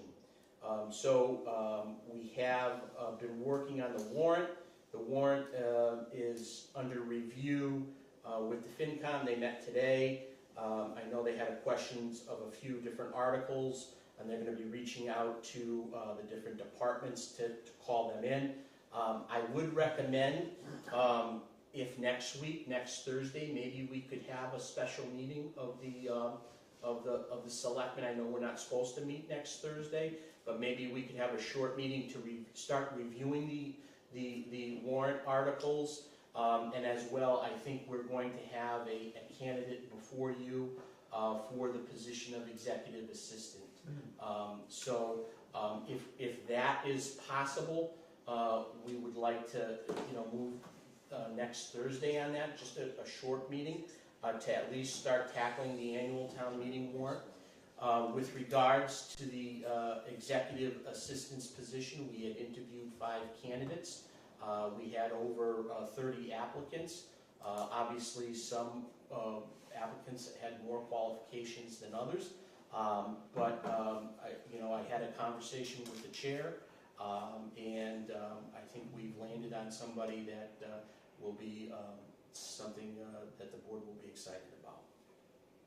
Okay. Thank you, Jim. Any questions? Okay. Good job. New I business. will also mention that the auditors came back with their audit, and that the reports are gonna be posted online, but I'm pleased to report there has been no findings for 2025. Some great comments of the hard work that all of our staff is doing here, from our finance team to other departments that were asked to do certain things in relationship to last year's audit, where we showed them that we did make those changes. I know Adam did stuff with the ambulance abatements. I know Don was working on the tailings. I know we were working on certain accounts in the tax collectors. So everybody came together and showed progress, and the auditors recognized that. So you'll see that in the management letter. Tony is slammed with different audits of different towns. It's his busy time. He will be coming via Zoom to make a brief presentation in front of the board, maybe by the end of April, sometime in May, at one of the appropriate meetings. But the report has been distributed to each member, and it was a great audit. Cool. I have to just say, I find it very impressive that a small town like ours can submit to a full and complete audit of our records and the books and everything, and come through shining like we do. And that's because of you and all the hard work everybody's doing and participating in. And I think it's very important to be able to do such audits, to allow anybody in the public to see that we're trying to do our best with all the money that they give the town, and that we're applying it with the best practices. And having somebody come in here that's completely impartial and doing that and saying, hey, you guys are doing really good or really bad. And we've had some audits where we had things we needed to correct, and we fixed the things we needed to fix, no question, and moved on and continued from there. And I think that's great. That's it. All right. New business. Anything? No, sir?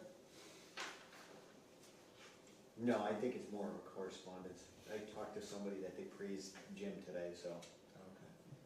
Okay. All right. Old business. The Chapter 90 funds, Okay, so where does that stand? I talked to Jeremy today. I saw him on my lunch walk, and so he said everything is in, everything's all set. So I guess all 3 issues or whatever are in.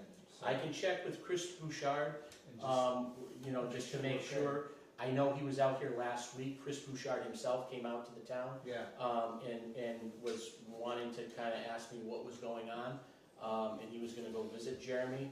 I know that there was some documents that were submitted by Highway for some of the stuff, but there was still incomplete work as of last week. Unfortunately, right now, DOR is not going to take a relook at it because it's too late in the fiscal year. So we will have to recapture that money come the fall. okay. Well, at least it's in right now, that's what he's telling me, so. And we have to thank Chris for coming in. Yeah. First of all, he came out, looked at some projects, and then, helped out the highway department, which is really awesome, because you didn't have to do that. That's the guy from DOT. DOT, Northampton DOT. It would have been nice if they got it in on time, we could have had that $300,000+ for free cash. But now we're gonna have to kind of tighten the bootstraps because that didn't get done. And we're short $300,000+ now. Just say it's unacceptable. Unacceptable. There's a question in public. Oh, yes. As a taxpayer, is there any way down the road that this cannot ever happen again? Like, is there some kind of, I don't know, if you're on the public job and this happened, there would be some real good consequences. So we tried, Is there a guideline? we actually tried fixing that with a town meeting and making that, taking that position from being an elected position to an appointed position by the boards, be a hired employee. So if something like that happened, we would have called that person into the meeting and dealt with it.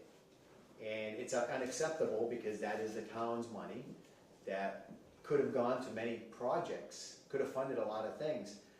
And because the town didn't want to give the board authority over a highway surveyor, that didn't happen. But we tried correcting that, and for this exact reason, because we cannot hold other elected officials accountable. So there's no. Only the voters can. So there is no accountability then? Only the voters can. So it's true with any of the elected offices, so what was it, Department of Local Services recommended that a lot of positions go from elected to appointed, not just highway, but other ones too, for that reason. So you just kind of have a little bit better control, and the town's working as one. And for these positions, you can vet people too. Yes. If we're gonna hire a highway person, or, I don't know, a treasurer, right? I mean, you can actually take applications and find best candidates. With an election, it's always Popularity. Popularity. whoever gets the most votes, so whether they're qualified or not. I think we're, frankly, Jeremy does a great job. This thing is a big hiccup, but, the next election, we may not get somebody who's, It's a big hiccup, this costing us a lot of money. Yeah, That's a you will tax see the rate. money though, but. Yeah, but not at this Not town right now. meeting. Not Yeah, right at this town meeting, we're gonna be short that money. And that doesn't mean it won't happen next year. Right, and it's budgets that are gonna get hurt this town meeting, right? Yes. well, just the free cash amount. Correct me if I'm wrong, but as I understand, you're not gonna get it now, we will get it later. Yeah, Later. It's not that we lose it, yeah. but if we It's didn't get delayed. it on time, that may cause some problems. Some problems at this town meeting. Yeah, it's like if you don't get paid once, and you get paid next year for that once. One of the other things that I really want the board to understand, and how important this is for chapter 90, we put up all the money. So when a project goes out and the work is done, we put up all that money, all the cash, the town does. And then we wait, typically reimbursements on grants are typically 45 days. We've waited over a year to get reimbursed on this, over a year. And so our cash flow position is significantly hurt because we put out this cash and we haven't had the money to put it back. So I'm very thankful for the hard work that our treasurer has done to try to manage and be able to not have it impact, significantly our position. And are we losing interest on that money too? Does that Yes, money you're go losing over interest, for correct. interest? Correct. Yeah. So, we agree. We're not happy about it either. But it's elected official and people voted him in. So, hopefully it doesn't happen ever again. All right, I have a couple other things. The credit union that was kind of interested in the bank building, any? I didn't hear anything back from them. Aria, Yeah, Aria, yeah. you know, I had sent that gentleman named Tony Franco a few emails. I did not hear anything back from him. Okay. The other thing was the the assembly and multifamily letters, which is maybe a question for Laura. Hi there. So we, just sort of gathering my thoughts before I start babbling. For the multifamily letters, we sent out another round of sort of inspection, like requirement letters and applications. We have actually received a handful back as undeliverable because the management has changed since we first sent them out, which is not particularly surprising, but it's good info to have so then we can track down who's actually running these places now. So we are slowly making some forward motion with the multifamilies. Those have been the more difficult inspections. For the assemblies, we are actually getting some responses. We have a handful, off the top of my head, I believe there's 6 assembly use inspections that are needed. I believe 2 are actively working to get to the point where they're ready for their inspection to get their certificate of inspection and everything. So they are making updates and fixes and sort of heading in the right direction. We have heard back from 2 or 3 others that are sort of, sort of saying, oh, my bad, like, yes, we're gonna, thanks for the reminder, kind of a reply. But nobody's saying, no, we're not gonna do it. No, we haven't received any, like, harsh pushback. It's just, it hasn't been done in maybe, if I said a decade, it would not be an exaggeration. It's like a solid estimate. So people are just sort of typically surprised more than anything. So I would say, we've gotten feedback or replies or confirmations from maybe 4 of the others, 3 or 4, and I can't remember off the top of my head. There may be 1 that's still kind of in the wind, but certainly more forward action than we've seen up to this point, which is good. I think sort of a second, not even a second, a repeated follow-up has finally started to been fruitful. Yeah. Okay. All right. Good. Any questions? Anything else? Under old business? No. Okay. Correspondence. We have a letter, so there was a street light outage and it got fixed. Was this submitted through the website? Yes, it was. So, Is this the first one? yes, it was. No? So if you go to your section 22. 22, there is a correspondence there. That'll show you what the report looks like. It gets emailed directly to me. I call our partners with Pine Ridge Technologies. He's out there generally 24, 48 hours and it's fixed. I call the resident personally to, number 1, acknowledge their request, and number 2, to let them know when it is fixed. And it's been taken by the Board of Selectmen. So I personally do that both times around so that they're aware. And this person that lives at 112 Nelligan Terrace was very appreciative. Okay, very good. And you had something? Yes. Or you guys? Yeah, Both have I Okay, go ahead. have something. I ran into a very grateful woman today at Walmart when I was doing some shopping, and she proceeded to tell me about how you assisted her in an issue with an abutting neighbor that's doing some work on their property, Mrs. Ferris, and she said that you were very good in what you did and you worked through the problem. You all settled on mutual understanding, and it worked out really well, and she was very impressed that you were able to just take her in and get this problem fixed, and she was grateful for that. And it was good to hear from somebody unsolicited about how they had an experience with you, and you were able to sit down with both parties in your office, discuss it, and resolve that problem, and everybody's happy. So, good job on that. Thank you very much for Thank you. doing that. Great. So, You got anything?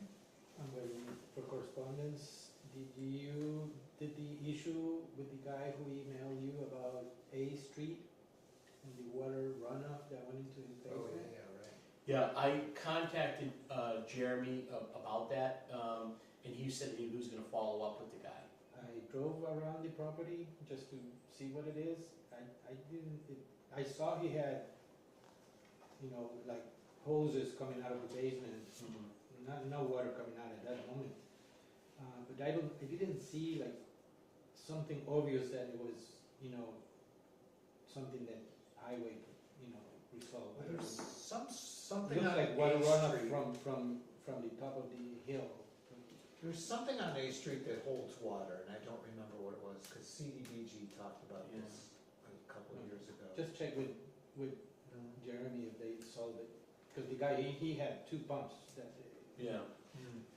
It's my understanding that they need some type of berm or something that needs to be placed in somewhere around there to change the path of the water there, and, Yeah, the problem is water runoff. yeah. Okay. All right, comments and concerns. Okay, comments and concerns, so this is the public. No, we were in correspondence. I have my list of. Oh, okay, sorry, hold that thought. I'll be quick. That's all right.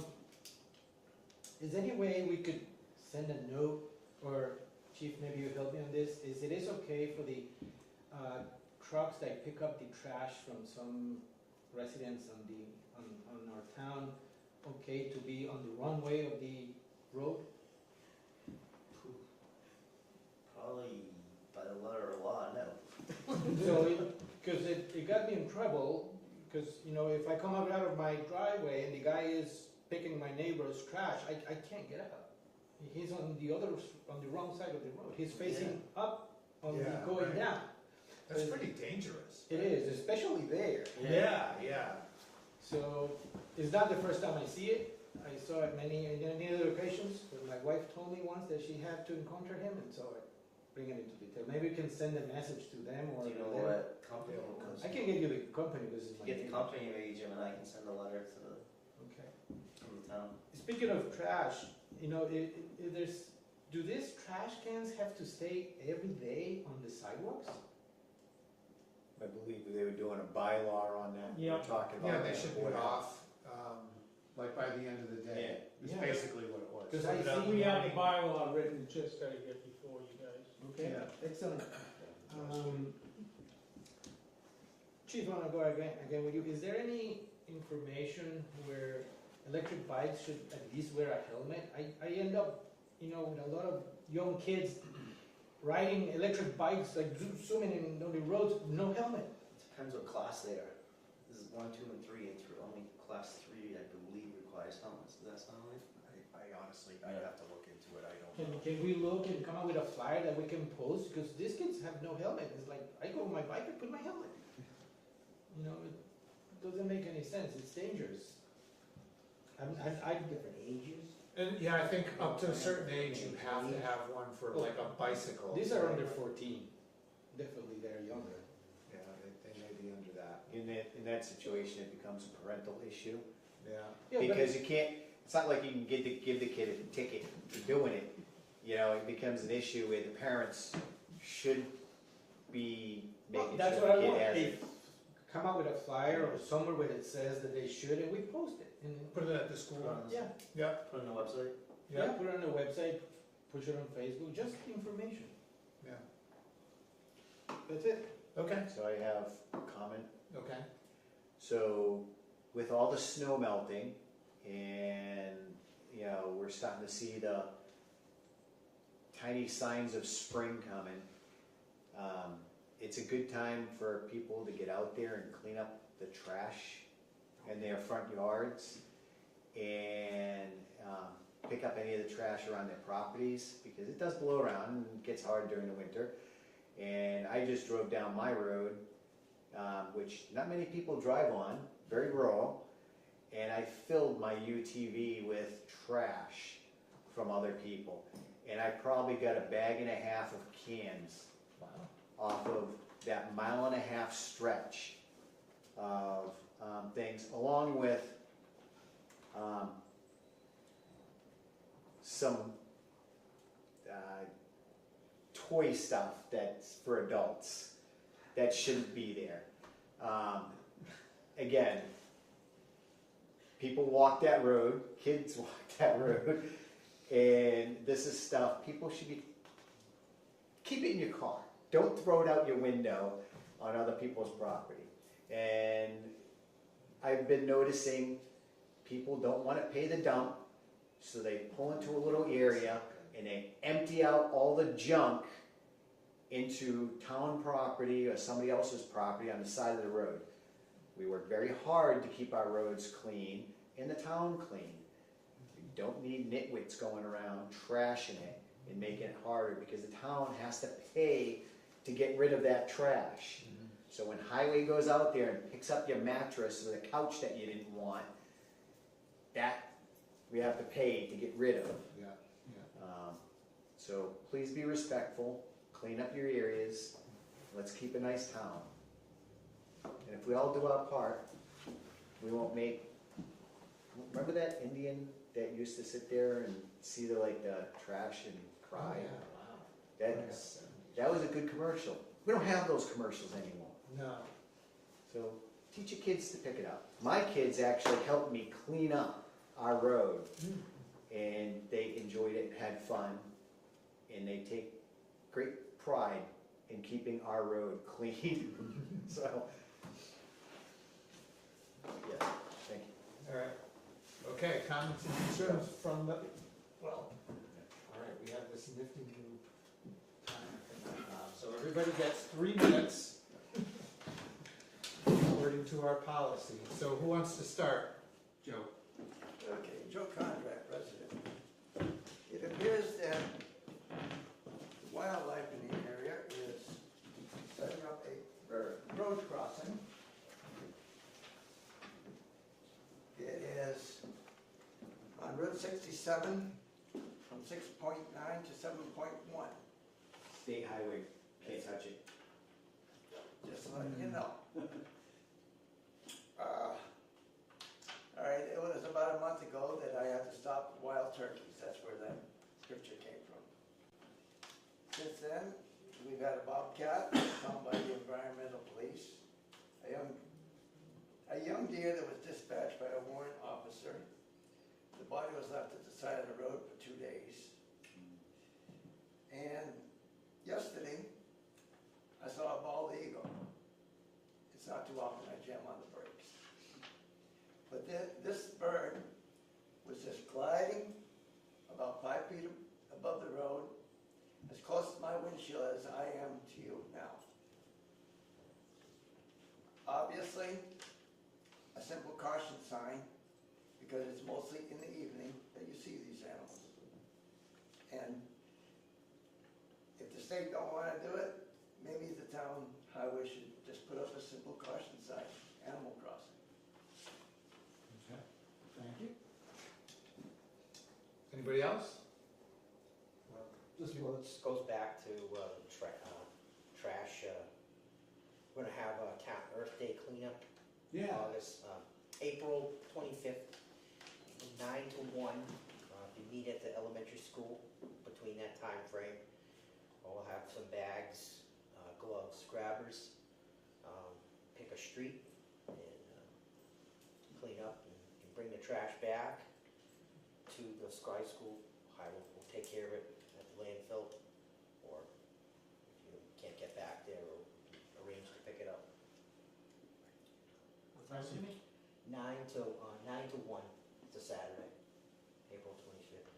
A rain date, I believe, is the next day. Hopefully it doesn't snow like it did last year. Well, with the way this winter has gone,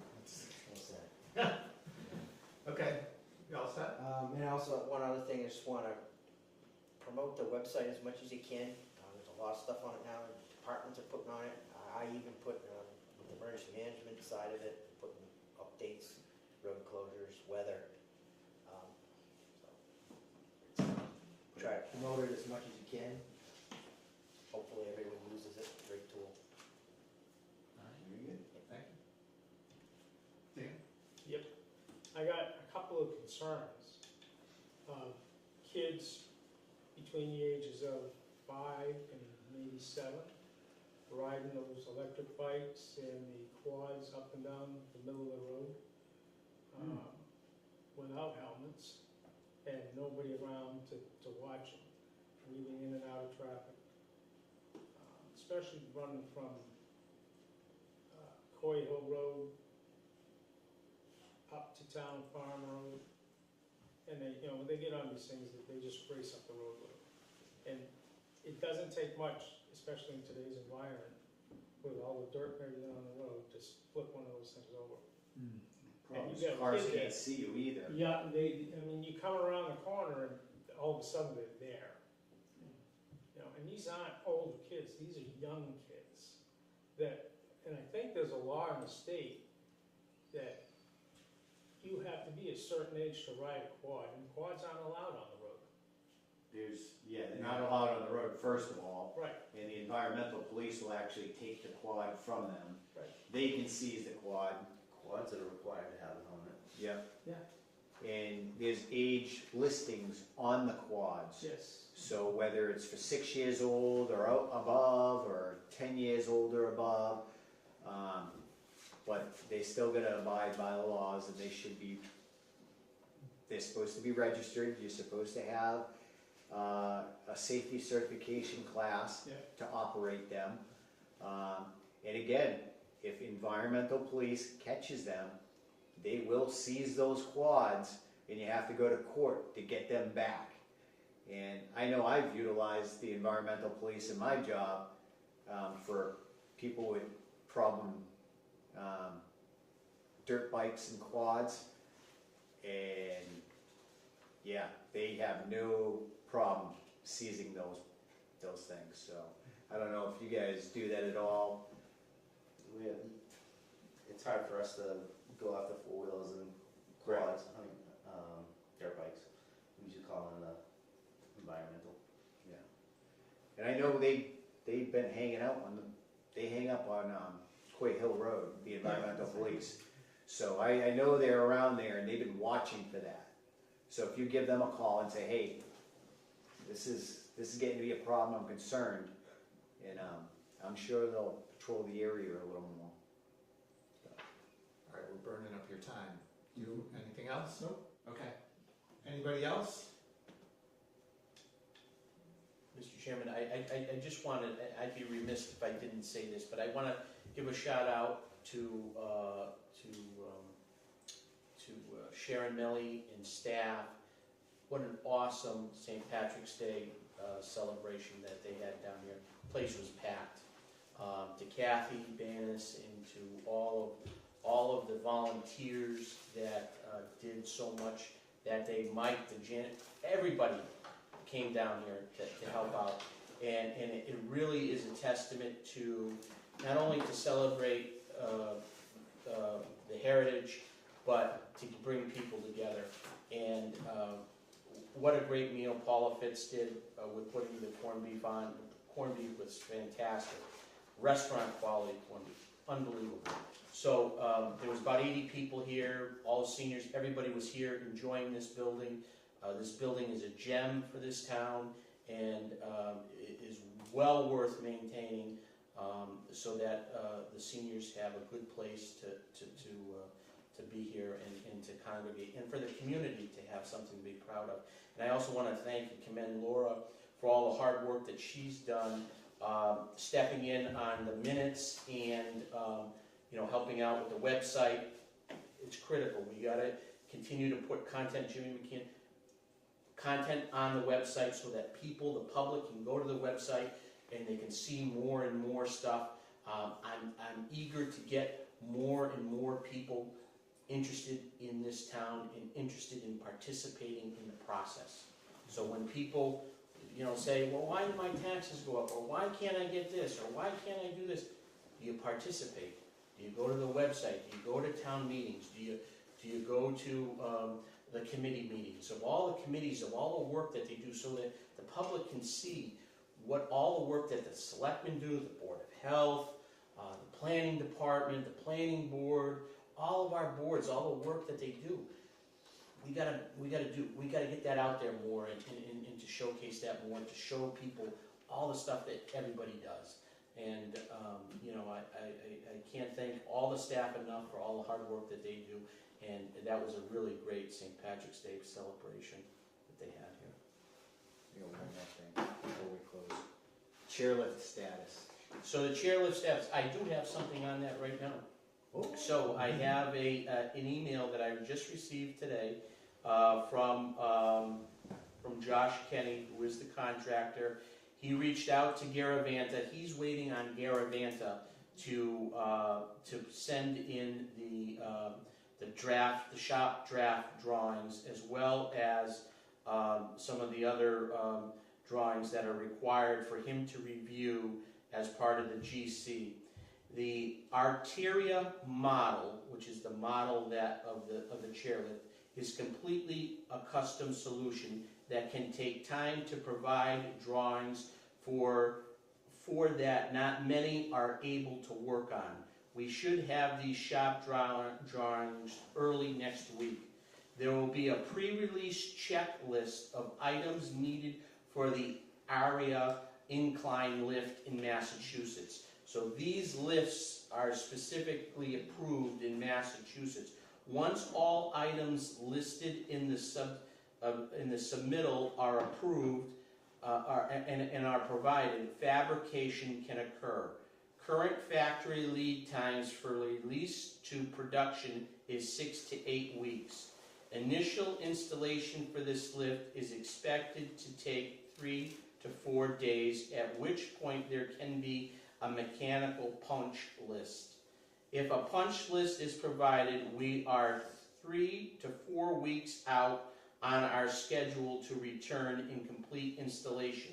State inspection would be another 2 to 3 weeks once confirmed date is ready.